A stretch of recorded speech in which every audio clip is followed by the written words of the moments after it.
Hello, welcome again to my channel. My name is Jeremy. Every week I'm going to make a new videos about history topic. If you're a student in school or you're just interested about history topic, then this channel might be for you. Now today we are going to talk about Sodom and Gomorrah from Genesis chapter 18 to 19.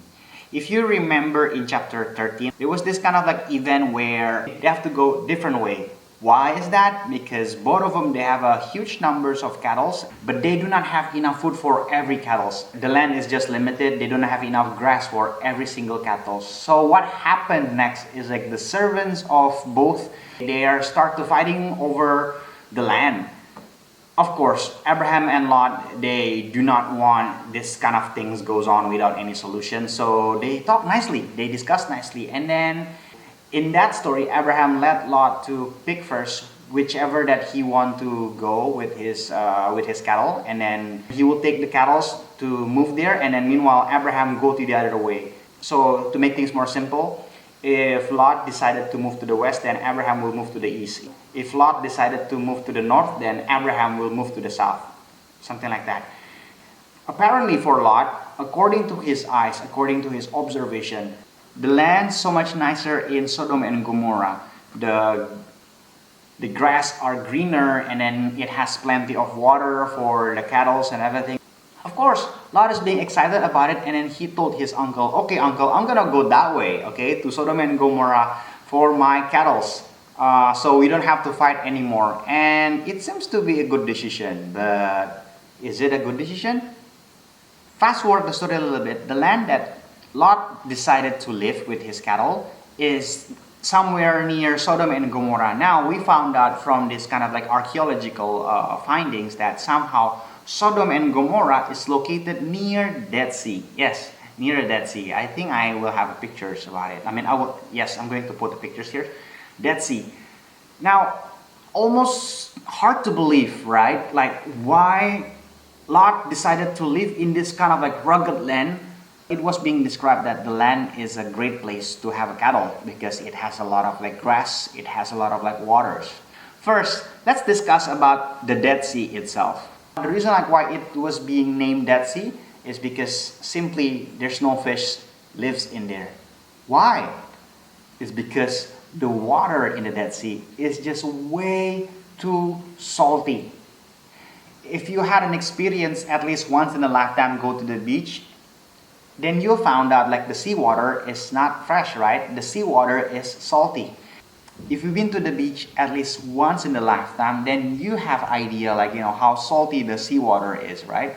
Now imagine a seawater that 10 times more saltier than any kind of ordinary seawater that you ever taste. I could not believe it that you taste the seawater. You anyway, so the water is just so salty that the fish cannot live in it. Why the water in the Dead Sea is 10 times saltier than any ordinary sea water? The reason is because of this one, okay? Now this is the map of the Israel, the promised land or the Canaan land during the time of Abraham, the promised land. Up in the north of the Dead Sea, yeah, that's Dead Sea, and up in the north there is this kind of sea known as a Sea of Galilee. Now the Sea of Galilee is the place where the story in the Bible where Jesus walked on water, and then that freaks out his disciple. And then the water in the Dead Sea, it came from the rain, and then the water in the Dead Sea is being carried by this kind of river over here named by the Jordan River, which flows from the Sea of Galilee all the way to the Dead Sea. Apparently, Dead Sea is located in a valley. Now, according to the facts, the valley of the Dead Sea is the lowest land can be found in the world. It's so low that it's even lower than the sea level. Imagine the valley of the Dead Sea is just like a bowl. Now, the water from the Jordan River flows into the Dead Sea, and the water cannot go anywhere. The water is just trapped there. And then because of the heat of the sun, the water vaporizes, and what remains in that valley is the oversaturated water with salt. Because of course you can ask your science teacher, salt does not vaporize. Well, at least not by the heat from the sun. The salt will not going to be vaporized. The one is vaporized is only the seawater. Hey, how come like this video end up as a science class? Oh well, anyway, moving on. So, as the water vaporizes, what remains there is just like the oversaturated seawater. Now, what does that mean? It means like this. Which one? Okay, I hope you guys do not do this experiment and then like you try it by yourself, okay? But then again, for the sake of the curiosity, if you really want to do it, make sure that you are being supervised by your parents, okay? A glass of water, two glass of water. One, you put, let's just say, 2 tablespoons of salt, and don't forget to stir it. The second one, you put the 10 tablespoons of salt, and then after that you stir it. Now, which one do you think is saltier? The one with only 2 spoonfuls of salt or the one with 10 spoonfuls of salt? Of course, obviously, you know the answer which one is more saltier. Now, let's go back to Lot.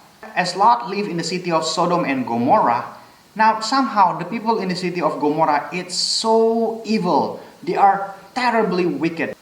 They're even more wicked than people of Babel. And then they are just somehow terrible people. Terrible. Now, it was about a time that God is about to punish these 2 cities. These 2 cities are just like way too evil. If God did not do anything about it, I can only imagine that somehow probably their wickedness or their evil will spread around the world. Okay, will affecting the other neighbors. So anyway, now, according to the story in Genesis chapter 19, God is going to destroy the city by sending 2 angels. Yes, these 2 angels, it has a mission. The mission is to destroy the city of Sodom and Gomorrah. As they walk, they pass by Abraham's camp. Now, Abraham, of course, at that time, he was probably chilling under the sun, probably just drinking some kind of like orange juice. Well, orange juice probably was not invented yet during those time, but anyway, you get the idea. He was just like relaxing. He was just chilling and then listening to kind of like, his favorite song. And then he saw this kind of like 2 angels passing by. And then, of course, he was kind of like, wondering like, why there's this kind of like 2 strangers like passing by. And, oh, by the way, according to this kind of like traditional hospitality custom, whenever there was a stranger, as a good host, you should offer your place to stay. Abraham offered these 2 angels to stay. Probably just drinking some kind of like orange juice and just relax, okay? And of course, the angels was at first like, they were kind of like refused to do so. But then again, because Abraham, he persist, Abraham like somehow insists. And then, yeah, both of them, like, they agree to stop by and then to somehow enjoying Abraham's hospitality. Now, in that kind of like, conversation, Abraham learned that these 2 angels are being sent by God to destroy the city of Sodom and Gomorrah. Of course, this has caught Abraham's attention because he knew his nephew, which is Lot, lived in that city. So, he was trying to kind of like negotiate with the angels. He trying to negotiate with the angels here, like, somehow, look, excuse me, Lord, if you know there's this good people in that city, will you still going to destroy it? And of course, you guys know the conversation, right? And then, of course, the angel says like, no, we don't. We're not going to destroy the city. And then so on and on and on. And then Abraham, like, asking kind of like, what if questions to the angels, which is the representative of God. What if there's at least 50 good people in the city? Will you going to destroy the city? The angel says, no, we will not. Excuse me, one more time. What if there's only, let's just say, kind of like 30 good people? Will you still gonna destroy the city? And of course, the angel says no. And what if there's only 20 people? Will you still going to destroy it? And then of course, the angels, well, if there's only like, at least 20 people, good people in that city, we will not going to destroy it. All right, excuse me, one more time.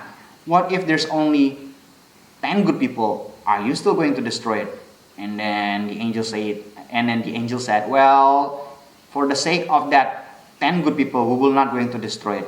And after that, Abraham, he stopped the conversation and then he let the angels kind of like continue their journey to the mission. He let the angels to continue the mission, to continue the journey all the way to Sodom and Gomorrah. Abraham stopped because he was thinking like, what can go wrong, right? Look, there are 2 big cities. there's no way they have like less than 10 good people. Okay, at least there will be kind of like, some 10 good people in that city. I'm pretty sure God will not going to destroy the city, including Lot and his family. He was thinking like, yeah, God will not going to destroy the city, right? So as the angels arrive in the city of Sodom and Gomorrah, like the people, they try to arrest these two angels, and then the people, they try to harm the angels. Well, they do not care, and they couldn't see that somehow these two strangers are angels, by the way. So they just like want to hurt the angels so bad. Now, seeing this, Lot, as a good person, he tried to rescue these two strangers, these two angels, by kind of like, rushingly kind of like, welcoming them, and then somehow telling everyone that these two are his guests.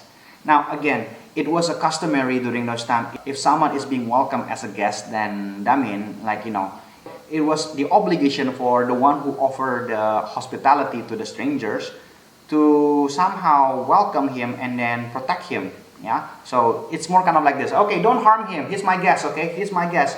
If you harm him, then you're insulting me, something like that. So that's what Lot tried to do. Okay, Lot tried to kind of like, ushering these two strangers, these two angels into his house, because Lot, he knew that the people of Sodom and Gomorrah are evil, and then they have a evil intention to harm the angels. Now later that night, the door of Lot's house was being knocked by the mob. The mob, they carry with them with the torch. They carry with them like, sharp weapons and everything. They want Lot to give the two strangers, which is they didn't know it was an angel, so they will be able to hurt and torture the strangers. That's how horrible the people of Sodom and Gomorrah. They did not even respect the strangers, okay? Of course, Lot, as a good host, he tried his best to protect these two strangers. But then again, he was soon overwhelmed by this mob. As the mob kind of like, barged into his house through the window, through the doors and everything. And then like finally, the strangers, which is they are actually angels, they pull Lot aside, step aside Lot, and then the angels reveal himself to everyone that they are angels. And then like, there's this kind of like, a bright lights come out from them.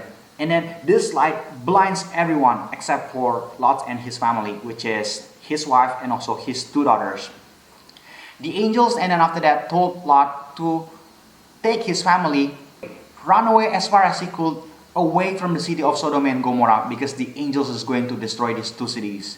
And pay attention, warning, as you run, never look back. Run as fast as you could, the angel said to Lot. Of course, what choice did Lot have? He took his family and then they run immediately, running away from that city.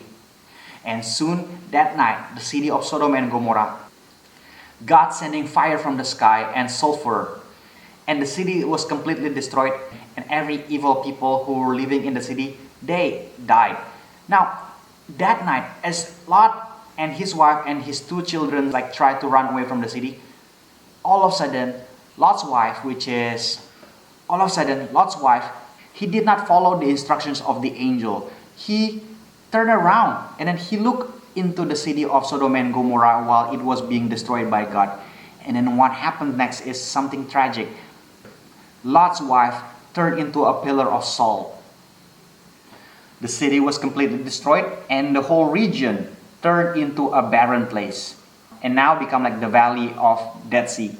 Well, actually, in the modern time, that area, Dead Sea, is become like a tourist destination. A lot of people go to that place whenever they're visiting Israel for spa. That's what I heard. I never been there, but I have a few friends of mine who visited that place. Maybe one of you guys, maybe your parents went there, and then it become like a tourist destination. And then somehow a lot of people, they kind of like play around by the sea, and then it's quite safe to swimming in the sea. Just make sure that the seawater does not enter your eye. I'm pretty sure it's going to be very painful to your eyes. And the water is just too salty, and then you will float easily, even if you do not know how to swim, according to them. According to them who visit that place, you will be effortlessly floated like a beaver.